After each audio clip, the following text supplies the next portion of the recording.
Hello students, welcome you all in the online platform of Sharda Vidya Mandir. Hello students, hope you all are well.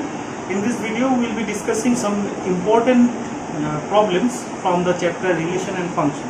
So here our first problem is given f such that R to R, where the domain is a real number R and the codomain is also the real number R, and the function is defined as f of x equals to x cube. You have to prove the function is 1, 1 and onto. Okay, or the question was like that, it was a MCQ. It was given 1, 1 onto, it's 1, 1 onto, or number 2 was given only 1, 1 not onto, and number 3 option was given only onto not 1, 1, and none of the above. This type of things was there. So which option should be correct, you have to find. So for that one, you have to check whether it's 1, 1 or not, and whether it is onto or not. Okay, so let's start first checking 1, 1 function. So how to check this 1, 1 function? First you have to take two numbers or two elements from the domain. Okay, let's take two elements x1 and x2 from the domain R. Okay, so we have taken this one such that we have to take these two elements in such a way that we are getting f of x1 is equals to f of x2. So if possible, we have taken two different elements from the domain whose images are same. Okay, so it should not be in case of 1, 1 function, but we have taken this one. Let's see whether we have taken it correct or not. Okay, so f of x1 we will be getting x1 cube, which is equals to x2 cube. Okay, because f of x2 is equals to x2 cube we will be getting from here, as our function is given f of x equals to x cube. Okay, now x1 cube and which is equals to x2 cube, it will give us x1 equals to x2 if we apply the cube root on both the sides. Okay, so we are getting, if you have taken f of x1 is equals to your f of x2, so we are getting x1 is also equals to x2. So you cannot get two different elements in the domain for which the images are same. If you take the images are same, you will be getting the elements are also same. Okay, this shows that the function f of x is 1, 1 function. Okay, now what about the onto? So for proving this onto function, what we will be taking? We will be taking an element y. First of all, what does it mean by an onto function? For each and every element in the codomain, you will be getting at least one pre-image in the domain. That is called an onto function. Okay, so let's take y belongs to our R, which is the codomain R. Okay, so y we have taken, and therefore there should exist an f of x. There should exist an x for which f of x equals to y. For some x belongs to that domain, our x should be in the domain. Okay, and for that x, f of x equals to y we have taken. Now what is our f of x? We have taken our f of x as x cube, which is equals to y. Now let's see whether this kind of x is possible or not. So if we find the value of x from here, we will be getting cube root of y, and for each and every real number we can find its cube root, and we will be getting the cube root itself in the set of real number. Okay, so which belongs to the set of real number, which is the domain. This is the domain real number we are taking. So we are getting for every y belongs to R, because we have taken this one as arbitrary. Okay, so we have taken this y belongs to R codomain be arbitrary. Okay, so for every y belongs to the codomain, we are getting at least one x which is in the domain. Okay, so we can say that the function f of x is onto. So we are getting the function f of x which was given here it was 1 1 and on 2. So let's proceed to the next sum. The next question it is asked that how many reflexive relations are possible in a set A whose cardinality is given 3. So the set A contains 3 elements. Let's take the elements B, A, B, C. For example, we are taking this one for the better understanding. Okay, so 3 elements we have taken in the set A, B, C. Now what does it mean by reflexive relation? The reflexive relation means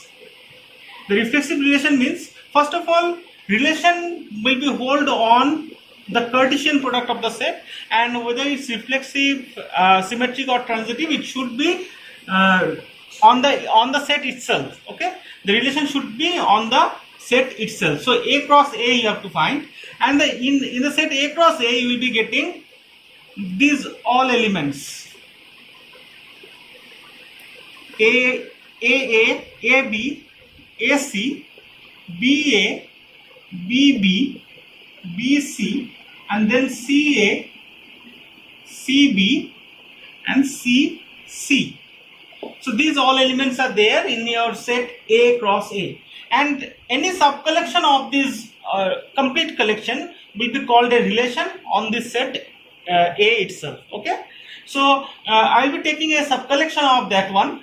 So if my subcollection contains all these A comma A, B comma B, and C comma C, so the subcollection should contain at least these 3 elements, then my relation will be called a reflexive relation. Okay, so how many this kind of subcollection we can form? That is the basically the question it is asked. So how many reflexive relations are there? So it may contain only these 3, or it may contain another element here like AB, or instead of this AB it may contain AC. Okay, so many elements may be there, or both AB and AC can be there. So how many this type of combinations actually we can form? So this is the question it is asked. So let's see how many elements are there in total. Here 9 elements are there, and out of that 9 elements, these 3 elements are permanent. Okay, these 3 elements 1, 2 and 3, these 3 elements are permanent, and other 6 elements we have to take the combination which will be coming here. Okay, so let's take the first combination as none of these extra 6 elements will come, only these 3 will be there. So it's a case. So I'll be selecting 0 elements from these extra 6 elements. So if I write this one as a combination, so I can write it as 6C0. Okay, so out of these 6 extra elements, I'll be taking 0 extra elements. Now I can take 1 extra elements, A comma B, or A comma C, or B comma A, or C comma A, anyone I can take. So out of that 6 extra elements, only 1 I'll be taking. So how many combinations are possible there? That is the 6C1.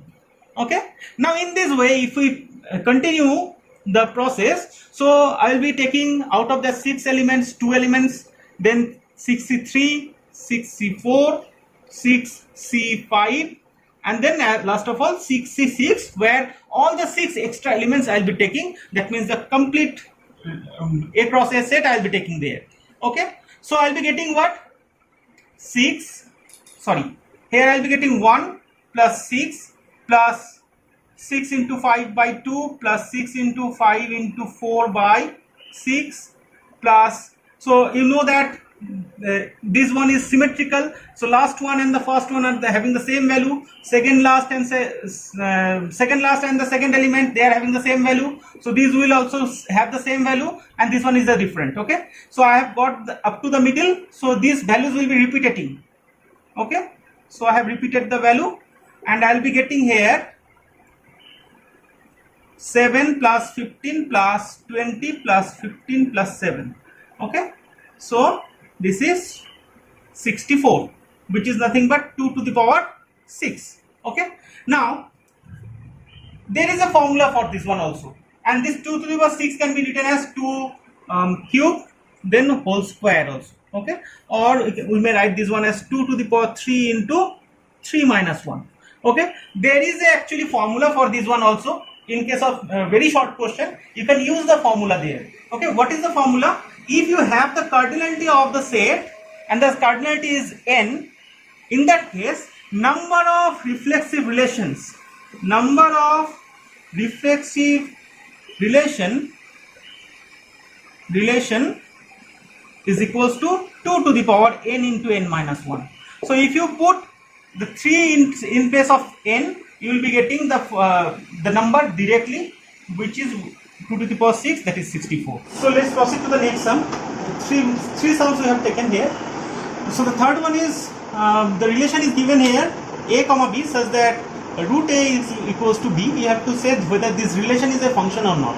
So we have said that if a function is given there, and every function is actually a relation first of all, and then it has to satisfy some more conditions so that it will be a function.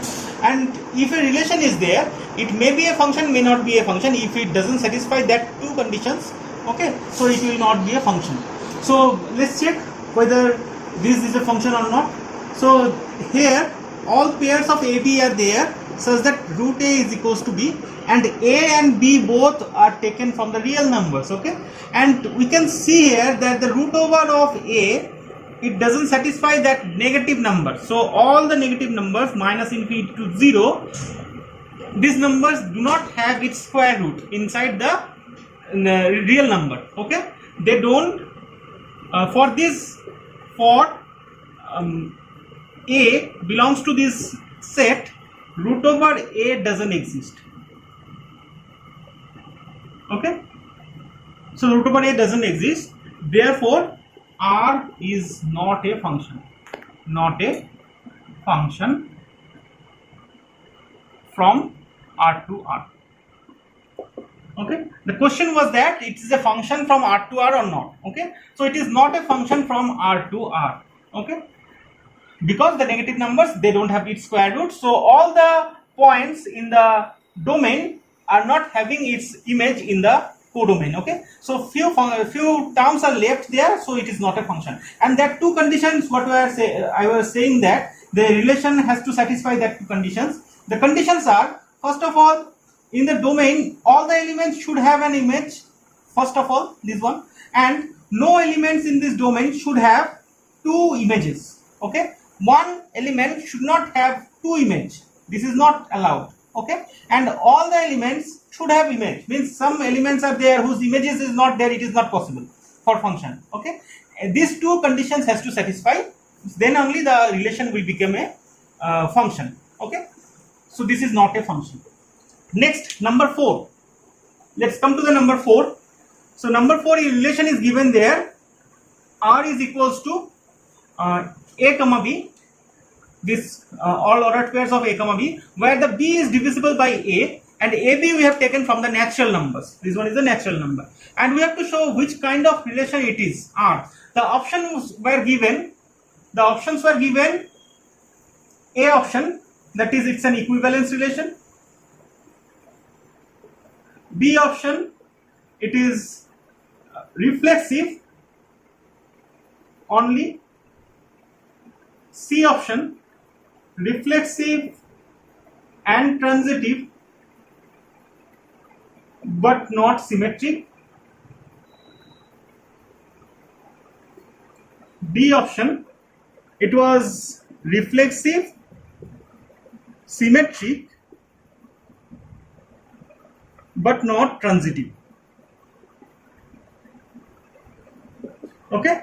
So these 4 options were there. So which option should be the correct one? We have to justify that one. We have to verify. So let's verify one by one the reflexive, symmetric and transitive, whether the function is reflexive or not. First of all, reflexive we are given, okay. So our R is given, the relation is given A comma B such that B is divisible by A, okay, and A and B both are taken from the natural numbers. So if we take any natural number A, so A is any natural number, B arbitrarily if we take, okay, then we can say that A is divisible by A itself, okay. It is obvious, it is always any natural number you take, it will be divisible by itself always, okay. So we can say that A comma A belongs to our R. This is not the real number, this is the relation R, okay, for all A belongs to the natural number. Okay, so this proves that our R is reflexive. It is reflexive. Okay, so it's done. Now for the symmetric portion,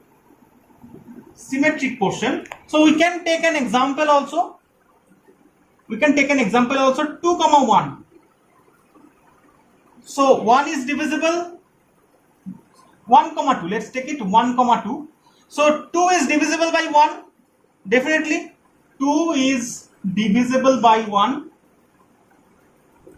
but 1 is not divisible by 2. Okay, so 2, 1 doesn't belongs to R. So at least one contradictory example we have got. So from here we can say that symmetric, it is not symmetric.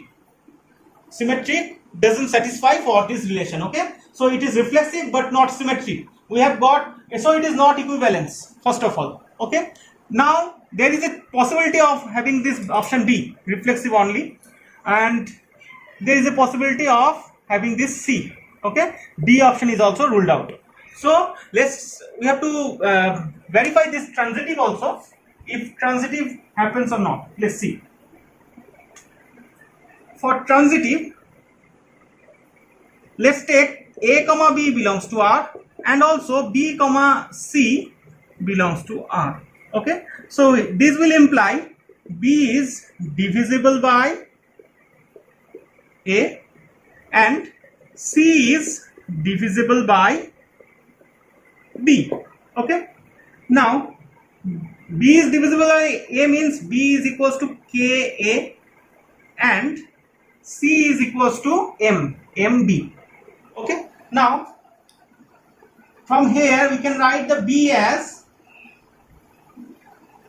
C equals to M into K into A, right? So we can write M into K, this we can write as some P into A. Okay, so we can say from here that C is divisible by A. Okay, that means A comma C also belongs to R. A comma C also belongs to R.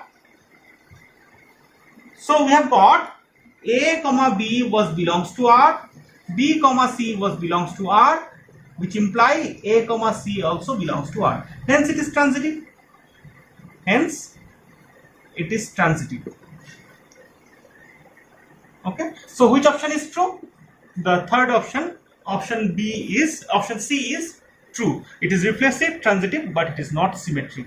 Okay, so next it is given there, one relation is given there and you have to say which one you have to remove from here, which element you have to remove so that it became equivalence relation. The question I have not written completely, the relation only I have written here, and the question it was asked that which one you have to remove from here so that it will become a equivalence relation. You know that the identity relation is always equivalence relation, right? And the the set was given S equals to 1, 2, 3. So you can say that if we remove this 1, 2, it will become an identity relation only. 1, 1, 2, 2, 3, 3. Okay, so if we remove this 1, 2, it will become an identity relation. So this one we have to remove to get it an equivalence relation. And what we have to add, if we ask that what you have to add here to get it equivalence relation, so you see here all the elements are having its symmetric element, but 1, 2 is not having its symmetric element. So 2, 1 if you add here, so you will get the entire relation will be symmetric, and also you can see here it will be transitive also. Okay, so if you add 2, 1 with this relation, it will be equivalent, or if you remove this 1, 2, it will also be equivalent. Okay, this was the last question here.